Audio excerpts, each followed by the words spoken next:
Before we begin, thank you very much to Sunderland, and let me make sure I get this right, because this is this is wordy.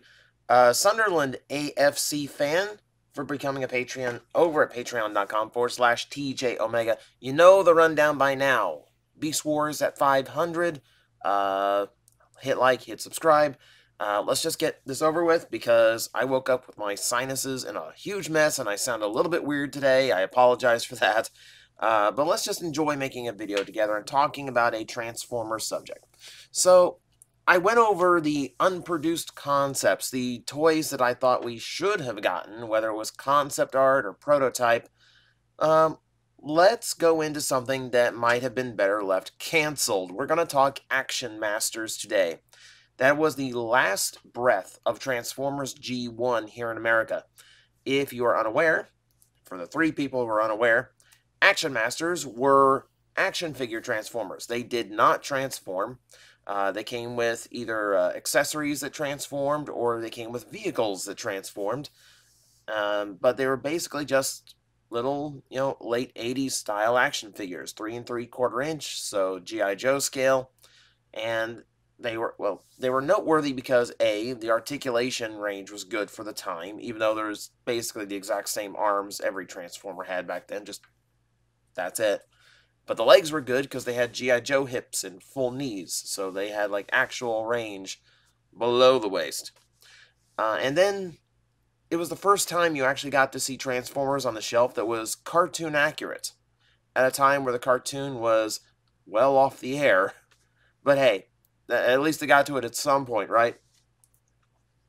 But of course it was the line that just, it was meant to try and save Transformers with a drastic redirection. It did not, of course. So we're going to look at what would have been if Transformers Action Masters was successful, because apparently Hasbro had tons of plans for this line should it continue.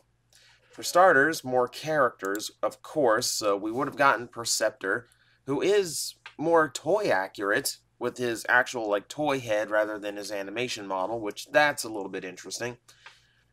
What I find interesting here is that the prototype, not even the prototype, but the concept art, it doesn't have an animal or robot companion that transforms. Instead, all of this concept art comes with attachment accessories like armor. So presumably, these would have been Action Masters that are just action figure, no transformation element whatsoever. Weird. I'm also noticing Perceptor here has elbows. Like his arms are specifically drawn to be cut for an elbow joint, which I think would have helped Action Masters tremendously. I mean, that's about all they could do to help, but hey, it's nice to know the idea was there. We also got to see Ultra Magnus. Also, yeah, this is all from the Space Bridge, and I'm using the TFW 2005 mirror for that. They're the ones who dug all this stuff up. Except for some other concept art we're going to see. That's from the Toy Archive. So, again, show accurate. We're looking at armor attachments. Not nearly as many. He gets a big gun. He gets different shoulder guns than he's normally associated with. And beyond that, he is, a very cartoon-slanted Ultra Magnus. What's weird about him is that we are going to get an entire vehicle set for him. And this is where it feels like Action Masters wanted to split the difference between Transformer and Mask, or it wanted to be Transformers doing Mask, which is ironic because Mask always felt like G.I. Joe trying to do Transformers. So we see the full truck at the bottom. Okay, fine. Trailer truck, not a big deal. And then the half-track machine that it turns into. Well, actually, it's full track now that I look at it. So this tank that it apparently turned into. And then the trailer itself turning into a weapon base. That's a lot going on here. This would have been a pretty involved set. And like I said, it is very, very Mask reminiscent with the combat mode for the vehicle. I kind of like the look of it. I think things like this are way more interesting than the Action Master stuff we did get. But, c'est la vie. So they wanted to do more of the combiner characters as Action Masters. Here's Bruticus. Now, we got Bruticus kind of. There is an Action Master Elite in Europe, and the name escapes me because I forgot to look it up before I started this video. But that one actually is designed off of G1 Bruticus. Different paint job, of course. It's not called Bruticus, but it does turn into a weird helicopter. But yeah, we're apparently just going to get a normal Bruticus at the Action Master size. Look at the accessories on him. This massive cannon or jetpack, huge armor plates on the shoulders, big gun. It's something that's interesting to me to see the like the characters that were like combiners actually being like an independent character themselves. Just, all, like as if they just finally fused permanently into Bruticus.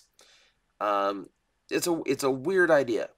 It's a weird idea. It's also weird because they're in scale.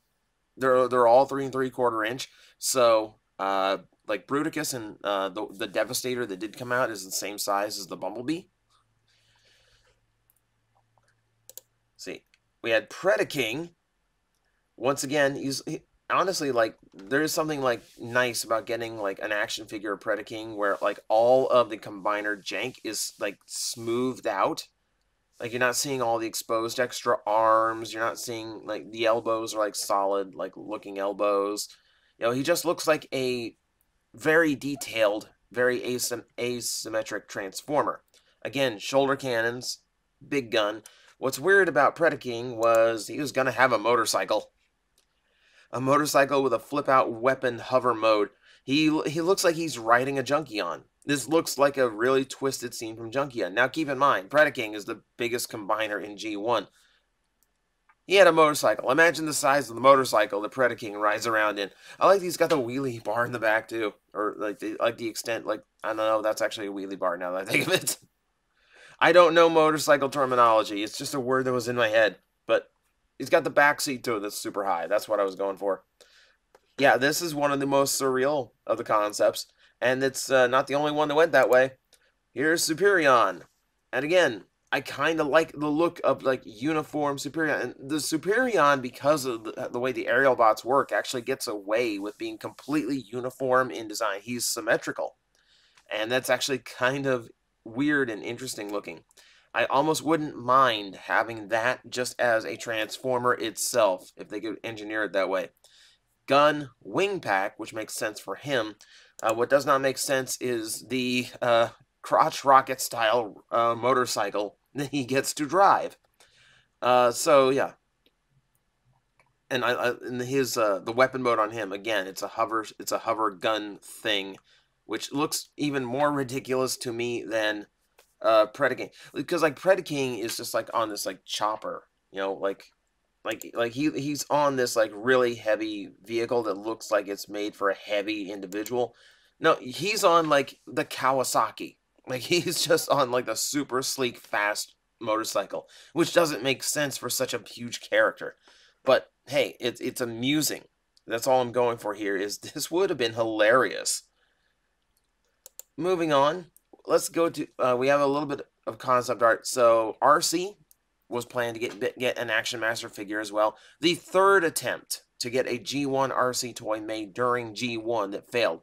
Now, apparently this was Action Master concept art. I think it just looks like a drawing of RC, but it was from a Generations book. So we're going to go with it and assume, yeah, this was going to be the basis of Action Master RC. Yet another one that didn't come out. And then there's this character concept, who is labeled Animatron and totally is not Serpentor. He is not Serpentor. He is absolutely not Serpentor. He is a totally original character. OC, do not copy. So, we didn't get him either. He looks cool for a G.I. Joe villain. So, let's go into prototypes. This is the last thing we have for today. They wanted Action Masters to be a huge deal, so they were always planning on what was going to be the bigger toys of the line and the more interesting ones. This one would have been cool to see. So it's a one-person tank, and it kind of looks like the tank you get, it kind of looks like the tank the rich kid got at his neighborhood. You know, like when I was a kid, it was the Power Wheels. You know, you're basically your mini little car that you got to drive around the neighborhood. But this is a tank. This is a tank with. He looks like he's about to shoot Nerf darts out of it. Is what he looks like. But the tank itself does become a rather cool looking mech suit. And that, I think, is a lost opportunity because, like, transforming units that became, like, mech suits like this and huge armor sets, that would have been the next step for Action Masters that we never got. And that would have been an interesting one. Again, I find it more interesting than the vehicles they did come up with, which were much more just, like, mask-style flip-out vehicles, or more or less they became battle stations, which I'm never huge on battle stations. You know, they just you run out of things to do with them. But had Action Masters succeeded, they were going to go bigger. Here's a half-track tank, but the vehicle is not the impressive part. It is this Metal Gear ass thing that it turned into. So obviously the transformation on this is a lot more primitive than some of the other stuff we saw. Certainly more primitive than this tank becoming this mech suit. But yeah, that just looks weird. That looks like you designed a tank after a frog is what it looks like.